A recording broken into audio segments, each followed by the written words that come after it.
Sobat Maestro, sesaat lagi kita akan bersama-sama mengikuti ibadah raya Minggu GBI Sukawarna. Selamat mendengarkan.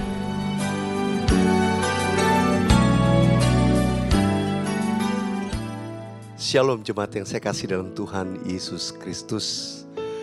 Saya pertama-tama mengucapkan selamat Hari Natal 2021 buat semua jemaat Tuhan. Biar sukacita dan berkat Natal itu melimpah buat kita sekalian. Nah, sebelum saya mulai menyampaikan firman Tuhan, mari saya ajak kita menaikkan satu pujian. Biar ini menggambarkan bagaimana Tuhan yang ajaib. Dia akan selalu menyertai kita.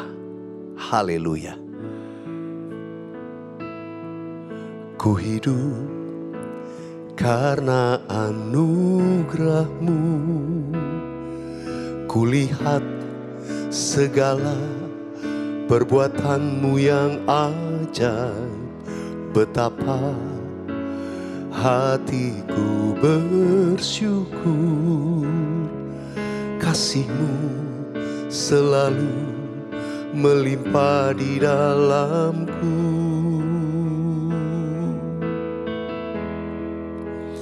Yesus, Kau ajaib di hidupku. Jiwaku selalu kan memuji-Mu. Ku beri hormat sembah hanya bagi-Mu. Yesus, Kau segalanya bagiku. Mari kita nyatakan bahwa kita hidup ini karena anugerah Tuhan. Ku hidup karena anugerah-Mu. Kulihat segala perbuatan-Mu yang ajaib.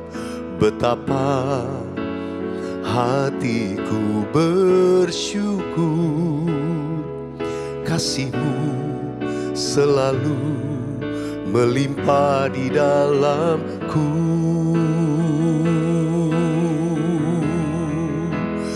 Yesus, Kau ajaib di hidupku. Jiwaku selalu kan memuji-Mu. Ku beri hormat sembah hanya bagi-Mu. Yesus, Kau segalanya bagiku. Kita angkat tangan bersama-sama, katakan, Yesus, Kau ajaib di hidupku. Jiwaku selalu kan memuji-Mu. Ku beri hormat sembah hanya bagi-Mu. Yesus, Kau segalanya bagiku. Yesus, Kau segalanya. Yesus, Kau segalanya bagiku. Yesus, Kau segalanya bagiku.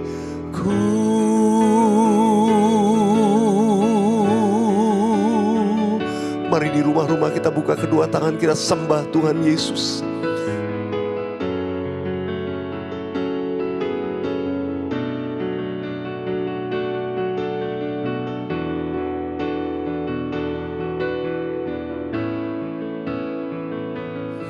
Kami angkat ucapan syukur dan sembah kami, Tuhan. Terima kasih, Yesus.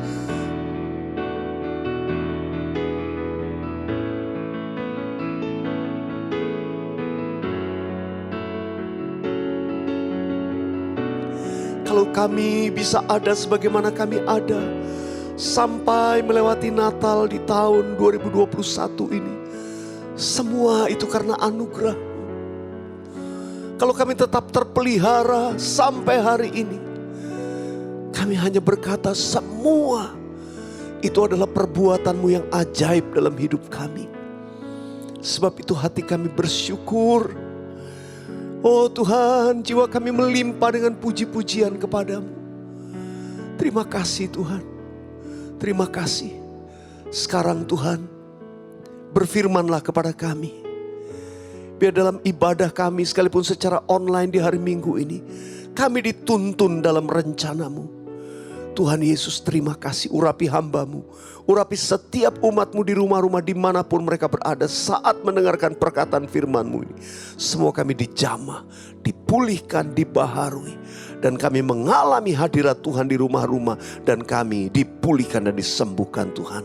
Terima kasih Tuhan, urapi hamba-Mu, urapi kami semua. Kami mau tinggal diam di hadirat-Mu mendengarkan perkataan firman-Mu. Di dalam nama Tuhan Yesus kami berdoa. Bersama-sama kita katakan amin. Amin. Saudara dikasihi dalam Tuhan Yesus Kristus, tema Natal kita itu adalah Immanuel, Allah menyertai kita. Saudara, banyak orang yang bertanya bagaimana keadaan tahun 2022. Mungkin banyak kita mengalami banyak pergumulan, tantangan, badai dalam kehidupan, gejolak naik turun, ya senang susah, gembira sedih. Situasi yang mungkin kita lewati sepanjang 2021 ini. Kita mungkin gak tahu bagaimana ke depan. Tapi sekali lagi saya katakan, kalau sampai hari ini kita ada sebagaimana kita ada, itu karena kasih karunia Tuhan, karena anugerah Tuhan. Dan Dia, Tuhan Allah kita yang ajaib, juga pasti akan menyertai kita memasuki tahun 2022. Katakan amin. Saudara, tema ini saya rindu kita alami. Tahun 2022 kita mengalami yang namanya Allah menyertai kita. Dengan iman kita mau berkata, Tuhan Allahku menyertai aku di tahun 2022. Tuhan menyertai keluargaku. Dia menyertai segala usaha, pergumulan, apapun yang kita hadapi dalam pekerjaan. Tuhan selalu menyertai keluar masuk kita. Itu yang kita rindukan. Namun bagaimana kita mengalami penyertaan Tuhan? Itu pertanyaannya. Dan ini pesan Tuhan yang saya mau ajak kita renungkan bersama-sama. Masih terkait kisah Natal. Saya ingin mengajak kita melihat dari sisi yang berbeda kisah tentang Yusuf. Ya, tentunya nanti Maria akan terlibat di dalam kisah ini. Tapi lebih spesifik saya ingin mengajak kita untuk melihat tokoh Yusuf. Di dalam Injil Matius pasal yang pertama, saya akan baca ayat 18 sampai ayat yang ke-25. Saudara di rumah-rumah yang ada Alkitab saudara, ya mari kita membacanya. Atau kalau sudah lihat di layar tertera, mari kita baca dengan suara yang keluar, yang saudara sendiri mendengar suaramu. Kita baca 1, 2, 3. Kelahiran Yesus Kristus adalah seperti berikut. Pada waktu Maria ibunya bertunangan dengan Yusuf, ternyata ia mengandung dari Roh Kudus sebelum mereka hidup sebagai suami istri. Karena Yusuf suaminya seorang yang tulus hati dan tidak mau mencemarkan nama istrinya di muka umum, ia bermaksud menceraikannya diam-diam. Tetapi ketika ia mempertimbangkan maksud itu, malaikat Tuhan menampak kepadanya dalam mimpi dan berkata, Yusuf anak Daud, janganlah engkau takut mengambil Maria sebagai istrimu, sebab anak yang ada di dalam kandungannya adalah dari Roh Kudus. Ayat 21, ia akan melahirkan anak laki-laki dan engkau akan menamai dia Yesus. Karena dialah yang akan menyelamatkan umatnya dari dosa mereka. Hal itu terjadi supaya genaplah yang difirmankan Tuhan oleh Nabi. Sesungguhnya anak darah itu akan mengandung dan melahirkan seorang anak laki-laki. Dan mereka akan menamakan dia Immanuel, yang berarti Allah menyertai kita. Ayat 24. Sesudah bangun dari tidurnya, Yusuf berbuat seperti yang diperintahkan malaikat Tuhan itu kepadanya. Ia mengambil Maria sebagai istrinya. 25, tetapi tidak bersetubuh dengan dia sampai ia melahirkan anaknya laki-laki. Dan Yusuf menamakan dia Yesus. Saudara yang dikasihi Tuhan, ada 3 prinsip untuk kita mengalami Immanuel, Allah menyertai kita di tahun 2022. Dari pelajaran tentang Yusuf. Di ayat yang ke-19 tadi dikatakan karena Yusuf suaminya itu seorang yang tulus hati. Dia seorang yang tulus hati. Saya percaya ini kunci pertama. Untuk mengalami bahwa Tuhan menyertai kita di tahun 2022. Kita harus seperti Yusuf. Miliki yang namanya ketulusan hati. Tulus hati ini juga punya arti yang sama dengan integritas. Integrity. Ya, integritas. Kita diingatkan sepanjang tahun 2021. Tahun integritas. Supaya kita memiliki integritas itu. Untuk memasuki tahun 2022 kita harus memiliki integritas. Supaya kita akan mengalami penyertaan demi penyertaan Tuhan sepanjang tahun yang baru nanti. Prinsip yang kedua untuk mengalami penyertaan Tuhan. Dikatakan di dalam ayat yang ke-24 ketika Yusuf mendengarkan perintah Tuhan disampaikan melalui malaikat Tuhan. Jangan kamu takut mengambil Maria sebagai istrimu. Lalu kemudian ayat 24 dikatakan sesudah bangun dari tidurnya Yusuf berbuat seperti yang diperintahkan malaikat Tuhan itu kepadanya. Ia mengambil Maria sebagai istrinya. Prinsip yang kedua adalah ketaatan. Ketaatan. Ketaatan itu bukan karena kita mengerti. Yusuf tidak mengerti. Awalnya dia menolak ketika dia mendengar kabar dari Maria. Tapi sekalipun dia tidak mengerti, tapi itu perintah dari Tuhan, dia taat. Demikian juga saudara dan saya, kalau kita memasuki tahun 2022, untuk mengalami bagaimana Allah menyertai kita. Saudara, kita harus taat sekalipun gak mengerti. Taat saja. Apa yang diperintahkan Tuhan, taat. Nanti kau akan lihat penyertaan Tuhan itu luar biasa. Saudara dikasih Tuhan yang ketiga prinsipnya. Tuhan mau kita hidup dalam kekudusan. Dikatakan di ayat yang 25, setelah Yusuf tahu ini dikandung dari Roh Kudus, setelah dia taat. Dikatakan di ayat 25, tetapi dia tidak bersetubuh dengan dia sampai ia melahirkan anaknya laki-laki dan Yusuf menamakan dia Yesus. Dia jaga kekudusan. Dia jaga sampai penggenapan daripada janji Tuhan itu terjadi. Dia akan jaga. Sekalipun dia sebagai suami daripada Maria, dia punya hak sebagai suami kepada istri, tapi dia jaga. Dia harus menjaga kekudusan ini. Saudara, saya percaya orang yang menjaga hidupnya kudus. Kita nih calon mempelai daripada Kristus. Jaga kekudusan kita. Nanti kita akan melihat sepanjang 2022 Allah menyertai kita. Saudara, 3 prinsip ini saya mau ajak kita renungkan bersama-sama pada kesempatan ibadah online ini. Saudara yang dikasih Tuhan, yang pertama biarlah kita memiliki yang namanya ketulusan, integritas. Kehidupan yang jujur, yang benar. Apa yang diucapkan itu yang dilakukan. Hidup yang mengutamakan kepentingan ilahi daripada kepentingan dirinya. Hidup yang mengutamakan kasih ketimbang kepentingan dirinya. Yusuf dikatakan orang yang memiliki integritas, ketulusan hati. Kita melihat tadi di ayat yang ke-19. Dikatakan karena Yusuf suaminya seorang yang tulus hati dan tidak mau mencemarkan nama istrinya di muka umum. Ia bermaksud menceraikannya diam-diam. Mungkin ada banyak kita yang bertanya, apa maksudnya? Kok kalau Yusuf itu tulus hatinya, kenapa dia mau menceraikan Maria? Nah, saudara, mari saya ajak kita renungkan kisah ini sejenak. Supaya saudara menangkap backgroundnya. Mereka hidup pada zaman itu di mana aturan orang Yahudi itu sangat ketat. Gak bisa sembarangan. Saudara, Yusuf punya dua pilihan ketika dia mendengar kabar dari Maria. Dia punya 2 pilihan. Yang pertama, dia percaya. Kemudian dia mengambil Maria menjadi istrinya. Tapi apakah langsung begitu dia percaya besoknya menikah? Enggak. Tidak begitu. Aturannya itu begitu ketat. Dan hari pernikahan menurut tradisi Yahudi pada zaman dahulu, yang menentukan itu ayah daripada mempelai pria. Jadi Yusuf dan Maria ini sudah bertunangan. Pertunangan itu resmi, keluarga-keluarga.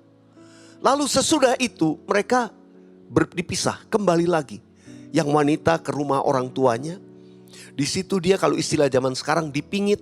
Dipersiapkan menjadi ibu, dipersiapkan jadi wanita. Ya, kita tahu kisah Esther. Esther itu dipercantik sedemikian untuk jadi mempelai. Dan menurut tradisi Yahudi, Maka di rumah mempelai pria, ya, di kamarnya itu dipasang sebuah lentera. Dan lentera itu harus diisi terus minyak, tetap menyala sampai nanti dia dijemput sama mempelai pria. Persis seperti kisah 5 gadis bijaksana, 5 gadis bodoh. Pelitanya harus terus menyala. Itu adalah simbol mempelai yang pelitanya terus menyala, menantikan kapan mempelai pria akan menjemputnya. Nah, sementara ketika mempelai wanita kembali ke rumah orang tuanya, mempelai pria, calon mempelai pria, itu kembali ke rumah ayahnya. Dan di situ dia dipersiapkan menjadi seorang suami. Disiapkan rumah. Jadi kalau zaman dulu tuh rumah bangun. Jadi saudara, bangun rumah itu enggak 2 hari 3 hari selesai, enggak. Butuh waktu. Yusuf akan membangun rumahnya. Orang tuanya membantu menyiapkan semua segala hal. Sampai rumahnya selesai. Jadi saudara dikasih Tuhan, yang menentukan nanti itu adalah ayah dari mempelai pria. Itulah yang akan menentukan waktunya kapan untuk menyongsong mempelai wanita. Persis seperti kebenaran firman Tuhan. Kedatangan mempelai pria Kristus ke dalam dunia ini untuk kali yang kedua menjemput mempelainya, tidak seorang pun tahu. Alkitab berkata, kedatangan Kristus enggak seorang pun tahu. Malaikat Tuhan enggak, anak pun tidak. Tapi Alkitab berkata, hanya Bapa di surga yang tahu. Karena memang menurut tradisi Yahudi juga, Bapa nanti yang menentukan waktunya. Jadi mari kembali kepada kisah itu. Enggak sembarangan. Yusuf berkata, ya udah kita menikah aja cepat. Pasti butuh waktu sampai hari pernikahan. Mungkin sebulan 2 bulan kemudian. Nah, masalahnya Yusuf sama Maria berpikir, kalau kami resmi menikahnya baru 2 bulan lagi, ya, atau 3 bulan lagi. Tiba-tiba sudah punya anak. Ini masalah besar zaman itu. Mereka melihat, loh, rasanya belum lama ini menikah. Kok kenapa sudah melahirkan? 2 keluarga ini akan merasa, wah, di mata lingkungan ini akan menjadi satu hal yang memalukan. Yusuf tentu langsung berpikir panjang, waduh, bagaimana ini? Tapi hal kedua, kalau dia tidak percaya kepada Maria, kalau dia menolak untuk percaya, itu resikonya ditanggung oleh Maria. Dia akan berkata, ini Maria sudah mengandung sebelum saya nikah. Dia menolak. Akhirnya apa? Maria akan mengalami hukuman, dianggap perempuan najis, dianggap berzina sebelum menikah. Lalu kemudian dia akan mengalami hukuman dan bisa-bisa itu dirajam sebagai perempuan zina. Saudara, Yusuf dihadapkan pada pilihan sukar. Katakan yes juga punya resiko. Tapi katakan no, wah, resikonya di Maria. Jadi Yusuf bermaksud, dikatakan tadi, menceraikannya dengan diam-diam. Dalam pengertian aslinya, Yusuf itu menceraikan diam-diam lalu dia lari, dia pergi. Artinya apa? Kalau dia lari, dia pergi menceraikan, semua orang akan menganggap Yusuf itu orang yang gak benar. Mungkin orang banyak akan menganggap bahwa Maria ini mengandung anaknya Yusuf dan Yusuf itu kabur. Yusuf akan jadi buron. Tapi Maria dan bayinya ini akan aman. Maria akan dilindungi. Maria dianggap sebagai korban daripada pelanggaran yang dilakukan oleh Yusuf. Saudara melihat, Yusuf itu dia tahu, dia mengasihi Maria, dia sangat mengasihi. Akibatnya, biar saya menanggung semuanya. Dia pergi. Itu karena kasihnya, dia siap berkorban. Saudara melihat kisah ini. Yusufnya seorang yang hidup mengasihi. Dia mau kalau ini benar dari Tuhan, rancangan Tuhan tergenapi. Maria tetap aman, biar saya yang menanggung semua. Wow, kalau saya lihat nih Yusuf luar biasa. Dia tulus hatinya. Justru karena dia tulus hatinya, maka Tuhan menyatakan melalui mimpi. Malaikat Tuhan mendatangi dia. Yusuf, jangan takut mengambil Maria menjadi istrimu. Sebab anak yang dikandungi itu dari Roh Kudus. Dan kita tahu, Yusuf taat. Yusuf mengambil resiko yang pertama. Dia menikahi. Dia mengambil Maria sebagai istrinya. Tapi dia tahu ada resiko. Tentunya setelah mungkin kita tidak tahu, tidak tercatat sebulan, 2 bulan atau 3 bulan setelah dia mengalami itu. Maka kemudian mereka menikah. Apa yang terjadi? Kisah di Alkitab. Nah, ini yang saya mau katakan kepada saudara. Bagaimana Tuhan itu menuntun orang yang tulus hatinya. Yusuf dan Maria dituntun karena mereka tulus. Tuhan tuh menuntun. Maria dikatakan kemudian pergi ke rumah Elisabet, tantenya, yang sedang mengandung Yohanes Pembaptis. Dan Alkitab berkata Maria itu 3 bulan lamanya berada di rumah daripada Elisabet. Saudara dikasih Tuhan, berarti kalau saya bayangkan 3 bulan di rumah Elisabet, itu sampai Elisabet itu lahiran Yohanes Pembaptis. Sampai di sana. Menolong mungkin juga. Baru kemudian setelah 3 bulan dia kembali. Begitu kembali ke Nazaret, perutnya mungkin udah nampak hamil. Wah, keluarga senang, udah hamil. Sudah mengandung, puji Tuhan. Semua senang, semua bersuka. Tapi masalah masih terjadi. Menjelang kelahirannya, saya percaya Yusuf Maria itu agak deg-degan. Saya percaya mereka cuma bisa doa berserah sama Tuhan. Jadilah menurut kehendak, apapun mereka siap. Ini orang yang tulus hati. Dia lakukan saja. Tapi kepada orang yang tulus hatinya, Tuhan itu membela. Apa yang terjadi? Pada last minute, hari-hari menjelang kelahiran Maria, tiba-tiba datang pengumuman dari Kaisar Agustus. Semua harus mencatatkan dirinya. Akibatnya Yusuf harus membawa Maria ke kampungnya. Untuk Yusuf itu mencatatkan dirinya karena dia orang dari suku Yehuda. Dia harus ke Bethlehem. Saudara, Yusuf dan Maria kemudian pergi ke Bethlehem. Saudara yang dikasih Tuhan, saya percaya Tuhan sudah mengatur semua. Kalau kita hidupnya tulus sama Tuhan, kadang-kadang saudara alami last minute, kadang-kadang menghadapi deadline. Ini gimana? Ini keadaan menyulitkan. Apa yang harus saya perbuat? Orang yang tulus hatinya, itu pasti dibela oleh Tuhan. Even Yusuf dan Maria pada last minute, mereka ke Bethlehem. Dan bayi Yesus lahir di kandang di Bethlehem. Kita tahu kisah itu. Mungkin kita gak pernah kepikir selama ini. Itu sebetulnya cara Tuhan juga melindungi orang yang tulus hatinya. Yesus lahir di Bethlehem. Tapi setelah mungkin masa sensusnya sudah lewat, apa yang harus dilakukan? Dia mungkin harus kembali.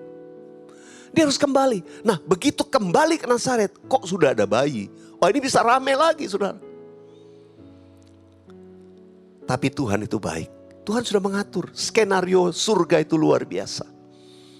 Sehingga kemudian Tuhan menampakkan diri. Juga berbicara lewat mimpi kepada Yusuf. Bawa anak ini dan ibunya. Kalian lari ke Mesir. Karena Raja Herodes akan membinasakan anak-anak. Saudara, lihat ini juga cara Tuhan. Saya percaya itu bagian dari tuntunan dalam hidup Yusuf dan Maria. Membawa Yesus ke Mesir. Untuk sekian waktu lamanya. Sampai berlalu. Sampai pergantian raja. Lalu kemudian mereka kembali ke Nazaret. Yesus sudah kanak-kanak. Wah, semua senang menyambutnya. Tidak ada yang berpikir. Waktu itu gak ada akte kelahiran, gak ada pencatatan kapan lahirnya. Mungkin lahirnya cuma pencatatannya tahun. Pada waktu ini, pada waktu ini. Tapi sudah dikasih Tuhan. Mungkin kisah ini sudah dengar dari sisi yang berbeda. Tapi saya mau berkata, bagaimana Tuhan menuntun orang yang tulus hatinya. Di tahun 2022, Tuhan juga mau menuntun Anda dan saya. Kalau hati kita tulus, selalu ada pembelaan Tuhan. Kadang-kadang sudah menghadapi last minute. Kadang-kadang sudah menghadapi deadline. Kadang-kadang sudah menghadapi situasi yang sulit harus memutuskan gimana. Tapi orang yang tulus hatinya akan selalu memutuskan taat kepada perintah Tuhan. Yang mau katakan amin. Katakan bersama-sama saya. Ku mau hidup seturut kehendak Tuhan. Ku mau memberi semua yang ku dapat berikan. Ku mau cinta Dia lebih dari semua. Ku tak dapat membalas kasih-Nya. Yusuf orang yang tulus hati. Karena itu dia taat. Saudara dan saya biarlah tahun 2022 kita mau taat kepada kehendak Tuhan. Kita mau hidup menurut kehendak Tuhan. Apa yang Tuhan perintahkan, saya mau lakukan. Saudara, kalau Tuhan menyuruh saudara melakukan sesuatu di tahun 2022, untuk melakukan pekerjaannya Tuhan, kehendaknya Tuhan, apa saja Tuhan perintahkan, ayo kita taat. Taat. Kalau orang itu hatinya tulus, pasti dia mau taat. Yang mau katakan amin. Saudara yang dikasihi Tuhan, ketaatan sekali bukan karena kita mengerti, tapi ketaatan karena kita mengasihi Tuhan. Sekalipun tidak mengerti, kita mau taat. Yang mau katakan amin. Dan orang yang taat, hal yang ketiga, dia pasti menjaga hidupnya kudus. Menjaga hidup yang berkenan kepada Tuhan. Ada berapa banyak di rumah-rumah saudara yang mau tahun 2022 hidupmu dipimpin oleh Tuhan? Angkat tanganmu. Nyanyikan bersama-sama dengan saya nyanyian ini. Ku mau hidup seturut kehendak Tuhan. Ku mau memberi semua yang ku dapat berikan. Ku mau cinta Dia lebih dari semua. Ku tak dapat membalas kasih-Nya. Mari saja kita angkat tangan kita di rumah-rumah, apapun keadaan saudara. Mari kita naikkan doa kita masing-masing, apapun pergumulan saudara.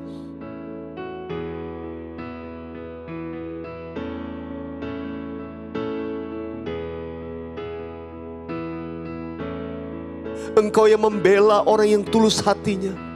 Engkau yang memberkati orang yang berjalan dalam ketaatan. Engkau yang memberkati orang yang hidup dalam kekudusan.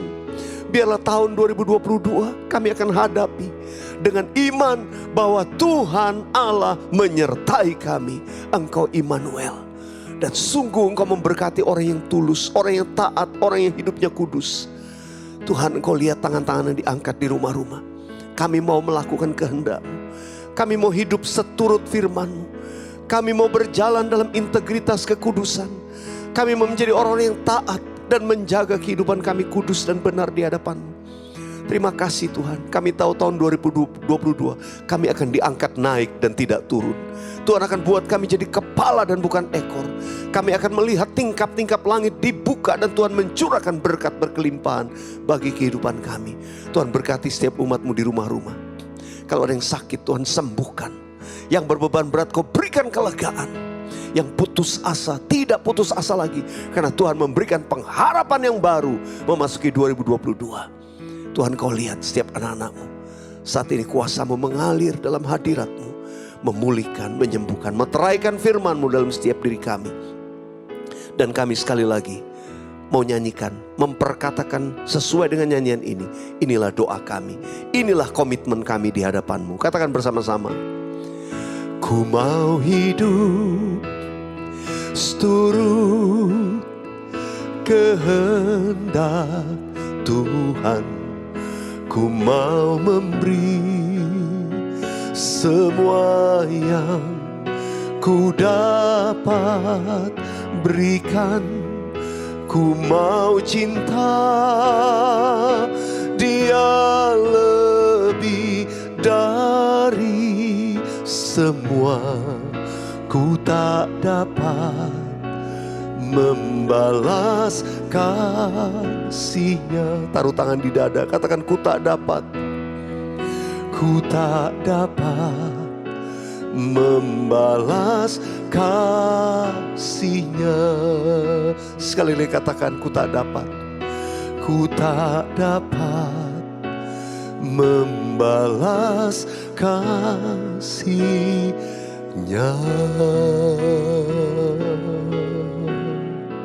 Meteraikan setiap perkataan firman-Mu dalam diri setiap kami, dan kami boleh hidup di dalamnya dan mengalami Tuhan yang menyertai dan memberkati kami di hari-hari kami ke depan. Dalam nama Tuhan Yesus, yang percaya sama-sama katakan amin. Angkat tangan saudara, terimalah berkat Tuhan. kasih karunia yang berlimpah-limpah daripada Allah Bapa dalam anak yang tunggal Yesus Kristus. Persekutuan yang manis dengan Roh Kudus menyertai saudara sekalian mulai hari ini. Sampai Tuhan Yesus datang menjemput kita di awan-awan dan bahkan sampai selama-lamanya. Yang percaya bersama-sama katakan, amin.